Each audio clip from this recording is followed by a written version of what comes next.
2025 में अगर देखा जाए तो सबसे बड़े गिरावट का आंकड़ा आज देखने को मिला है। अगर मैं स्मॉल कैप मिड कैप का आंकड़ा देखूं तो आज मार्केट अचानक से क्यों गिरा, इसके बारे में हम डिस्कशन रखेंगे। आखिर म्यूचुअल फंड इन्वेस्टर को कितना नुकसान हो सकता है, कैसे मार्केट कैप म्यूचुअल फंड में ज़्यादा नुकसान हो सकता है आज के गिरावट का, जी हाँ, उस पर भी हम बात करेंगे। इन्वेस्टर को मैं ये भी बताऊंगा, स्पेशली म्यूचुअल फंड इन्वेस्टर को, कि यहाँ पे उनको क्या डिसीजन लेना चाहिए। और इसके अंतराल में कुछ ऐसे स्टॉक्स भी रखूंगा, कुछ ऐसे सेक्टर भी रखूंगा जो मार्केट को काफ़ी ज़्यादा डैमेज किए। चलिए शुरुआत करते हैं। लेकिन आप में से बहुत ऐसे इन्वेस्टर हैं जिनको म्यूचुअल फंड रिव्यू को लेके, पोर्टफोलियो रिव्यू को लेके, डिज़ाइन को लेके, जी हाँ, काफ़ी कन्फ्यूजन है। आप हमारे साथ जुड़ सकते हैं। डिस्क्रिप्शन बॉक्स में जाके डिटेल चेक करें और डिटेल के बेसिस पे व्हाट्सअप नंबर के थ्रू आप हमारे साथ जुड़ सकते हैं। सबसे पहले मार्केट का स्थिति आज देखते हैं। देखो, निफ्टी 50 में करीबन 1.62% का गिरावट देखने को मिला है। निफ्टी आईटी की बात करूं तो करीबन 0.12% का गिरावट देखने को मिला। बीएससी स्मॉल के पास 3% के ऊपर टूटा है, करीबन 1700-1800 पॉइंट टूट चुका है।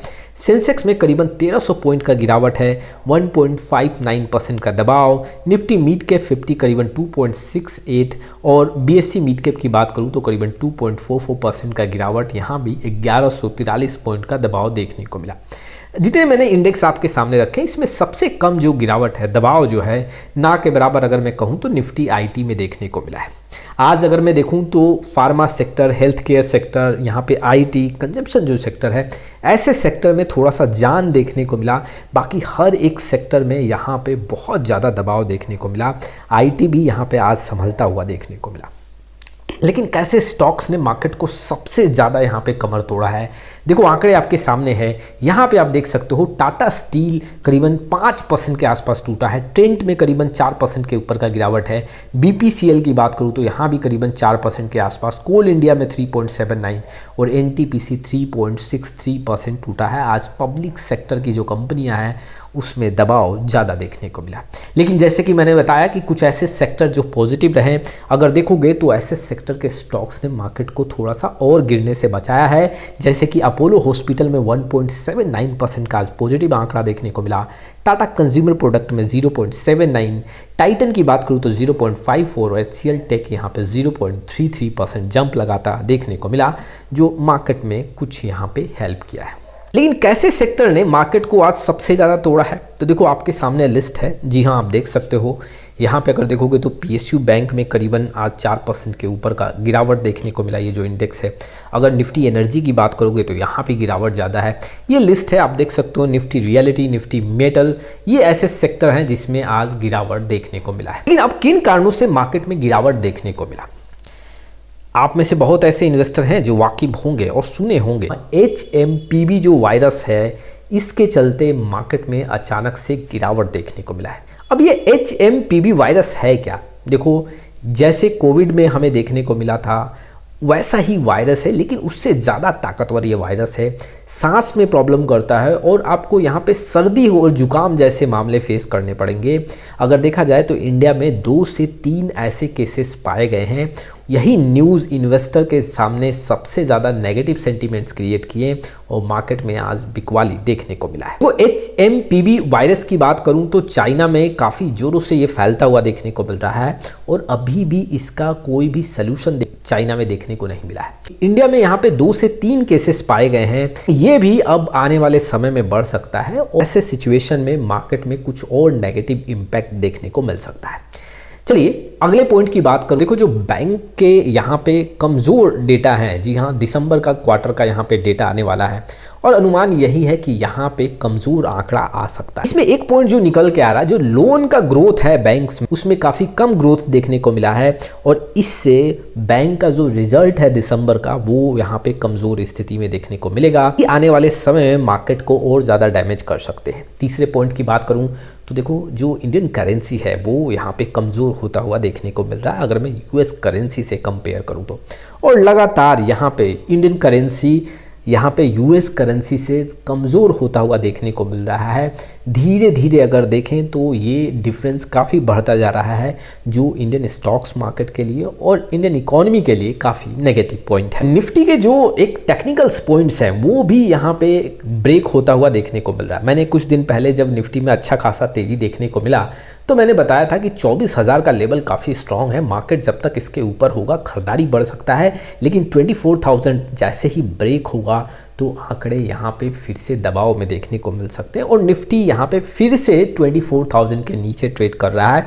यहाँ पे अगर देखो तो 24,000 के ऊपर ज़्यादा दिन तक टिका नहीं रहा, जिससे मार्केट में फिर से दबाव देखने को मिल रहा है। और मैं 200 मूविंग एवरेज देखूँ तो वो भी टूटता हुआ देखने को मिल रहा है और इससे मार्केट में दबाव बनता हुआ देखने को मिल रहा है। आज अगर मैं बात करूँ तो अगर आप एशियन मार्केट में निकाई 225 की बात करोगे तो वो भी काफ़ी ज़्यादा आज गिरा है, करीबन 1.4 समथिंग। उसका असर भी इंडियन स्टॉक्स मार्केट पे देखने को मिला है। और पॉइंट रखूं तो देखो FII जो फेस्टिवल्स थे, जी हाँ 25 दिसंबर का यहाँ पे नए साल का जो फेस्टिवल्स थे, अब उससे वो वापस आ गए हैं। अब वो फिर से जोरों शोरों से बिकवाली स्टार्ट कर रही हैं। दिसंबर में थोड़ा सुस्त देखने को मिला, लेकिन जनवरी में फिर से ये आंकड़ा मजबूत होता हुआ देखने को मिल रहा है। FII के साइड से बिकवाली फिर से बढ़ता हुआ देखने को मिल रहा है। और आज आंकड़े जो ये खराब हुए हैं, अगर मैं मिड कैप का आंकड़ा देखूँ, स्मॉल कैप का आंकड़ा देखूँ, लार्ज कैप का आंकड़ा देखूँ, तो ये आंकड़े सबसे ज़्यादा जो खराब हुए हैं वो वायरस के चलते हुए हैं। जो इंडिया में ये नया वायरस दस्तक दिया है, ये इन्वेस्टर के सेंटिमेंट्स काफ़ी नेगेटिव किए हैं। अब देखो ऐसा नहीं है कि कोविड के समय में जो सिचुएशन देखने को मिला था मार्केट में अब वैसा ही सिचुएशन देखने को मिलेगा, नहीं। देखो ऐसे वायरस अगर आते हैं तो अब यहाँ पे गवर्नमेंट को पता है कि कैसे उसको फेस करना है, क्या क्या यहाँ पे ऑप्शन लेके आ रहे हैं जिससे हम ईजिली उसको फेस कर सकते हैं। और यहाँ पे ऑलरेडी इन्वेस्टर वाकिफ हैं तो मार्केट में उतना दबाव देखने को नहीं मिलेगा। लेकिन हाँ, एक बात है कि अगर ये संख्या बढ़ता है तब थोड़ा सा मार्केट में आंकड़े, जी हाँ नेगेटिव आंकड़े और देखने को मिल सकते हैं। लेकिन इससे इन्वेस्टर को घबराना नहीं चाहिए, इससे इन्वेस्टर को परेशान नहीं होना चाहिए। जी हाँ देखो, अगर आपका 1 साल 1.5 साल का गोल है तब तो मैं आपको एडवाइस करूँगा, आपको मार्केट से अभी निकल जाना चाहिए, आपको अब मार्केट में बने नहीं रहना चाहिए। लेकिन अगर आपके पास लंबा समय है तो इन्वेस्टर को यहाँ पे अपने इन्वेस्टमेंट को कंटिन्यू करना चाहिए। मैं म्यूचुअल फंड इन्वेस्टर की बात कर रहा हूँ।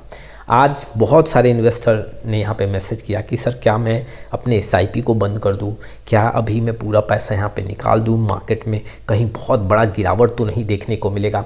मैंने ऐसे इन्वेस्टर के सामने एक क्वेरी रखा कि अगर आप 1 साल 1.5 साल के लिए यहाँ कंटिन्यू कर रहे हैं तब तो आप निकल जाएं, आपका यहाँ पे कोई ज़रूरी नहीं है कि आपको म्यूचुअल फंड इन्वेस्टमेंट को कंटिन्यू करना चाहिए, आप अपने SIP को रोक दो। लेकिन अगर आपके पास समय का अंतराल काफ़ी बड़ा है, 10 साल 7 साल 15 साल का ड्यूरेशन है, तो फिर आपको डरना नहीं चाहिए। ऐसे करेक्शन बार बार आएंगे आपके सामने और ऐसे छोटे छोटे करेक्शन को लेके आप अगर मार्केट से स्ट्रैटेजी बदल दोगे, अपने SIP को रोक देंगे, तो ये एक सही डिसीजन नहीं होगा। इन्वेस्टर को अपने इन्वेस्टमेंट को कंटिन्यू करना चाहिए। आज जो गिरावट हुआ है उसका सबसे ज़्यादा असर जो है स्मॉल कैप म्यूचुअल फंड पे देखने को मिल सकता है। आज अगर देखा जाए तो 3% के ऊपर स्मॉल कैप इंडेक्स टूटा है। तो इंडिविजुअली अगर मैं स्मॉल कैप फंड का आंकड़ा देखूं तो वहाँ पे 2.5% के आसपास का दबाव देखने को मिल सकता है। दूसरे नंबर पे जो मिड कैप कैटेगरी के फंड है वहाँ गिरावट देखने को मिलेगा। तीसरे नंबर पे सबसे कम जो गिरावट है वहाँ पे लार्ज कैप इंडेक्स में देखने को मिलेगा। अगर मैं सेक्टर वाइज बात करूँ तो देखो आज जो है फार्मा सेक्टर के फंड्स में जंप देखने को मिलेगा, IT सेक्टर में भी यहाँ पे कम गिरावट देखने को मिलेगा। लेकिन देखो जैसे कि ये मेटल सेक्टर है, रियलिटी सेक्टर है, ऐसे सेक्टर में गिरावट ज़्यादा हुआ है तो इससे मिलता जुलता म्यूचुअल फंड में नुकसान काफ़ी ज़्यादा देखने को मिलेगा।